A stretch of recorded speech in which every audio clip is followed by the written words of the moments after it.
Hello everybody, it's Lord Enelab here, and welcome to the first tutorial in a crash course learning all about realistic roads within the hit game Minecraft. Today, as the title states, we'll be going over the basic fundamentals of more simple road design, but when I went over those reasons why roads are constructed the way they are in the intro video, I never got into how to build those characteristics.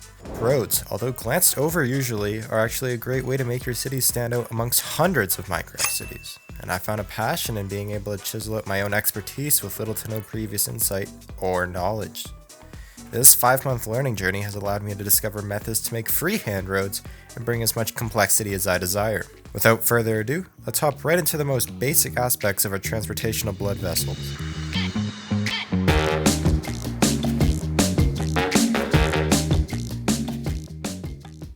Roads that get you from A to B without any curves or angle changes rarely exist.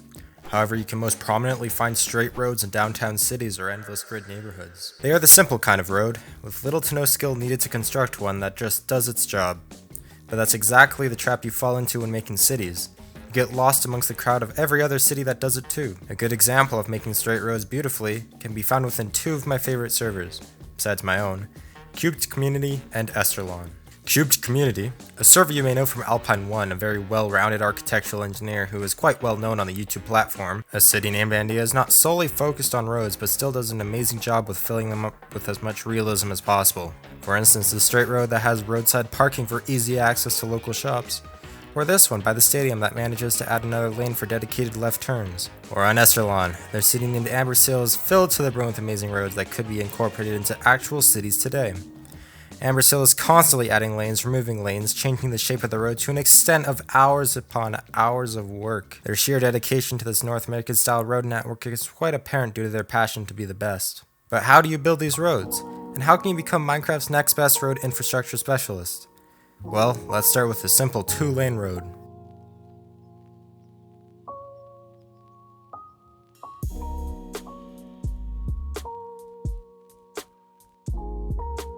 Scale is very important, so once you decide on one, make sure to stick to it. A scale that I find allows for the best road creation is a 1:5:1 ratio, meaning that the individual lanes are 5 blocks wide, and you have 1 block for dashes or road lines. Just make sure that once you find one that works for you, do not change it or else your roads will look messy and confusing.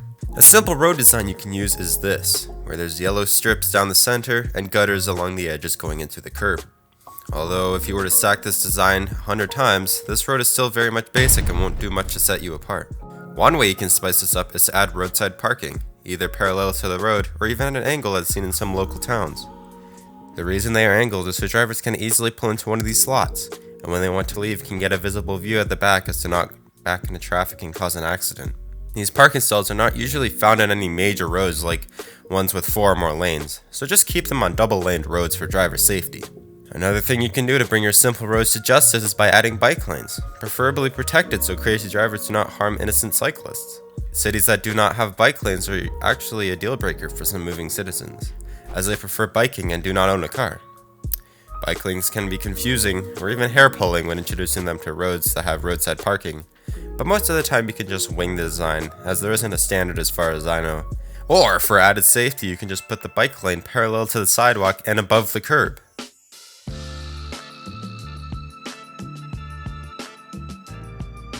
You cannot escape 4 or more laned roads if you're building a North American style city.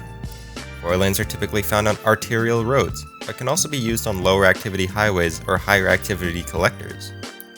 The reason behind the 4-lane structure is to allow vehicles to choose the lane most efficient for them, and also allow more traffic flow. The amount of customizability within the 4-lane structure is unfathomable, as there are endless possibilities to allow you to develop your own style. Medians are the protected strip of whatever in the middle of the road to further enforce safety, but also a sense of risk because you do not want to ram your car into a tree or a bush. Mediums can vary in sizes, but I typically stick to a median that allows me to add a dedicated left turning lane when approaching an intersection. However, in some cases it is just better to have a strip of road in the middle marked with yellow stripes due to limited driver visibility when facing a more difficult road. 6-laned roads are more prevalent on highways and rarely found in your city center because the scale takes up a considerable amount of building space. It makes your streets feel very wide and desolate. Sadly, a few American cities are stuck with a 6-lane structure, but few are taking an action to replacing those 2 extra lanes with parking, or even just extending the sidewalk to include more foliage. The broken line gives a green light, whereas a solid line disallows all lane maneuvers.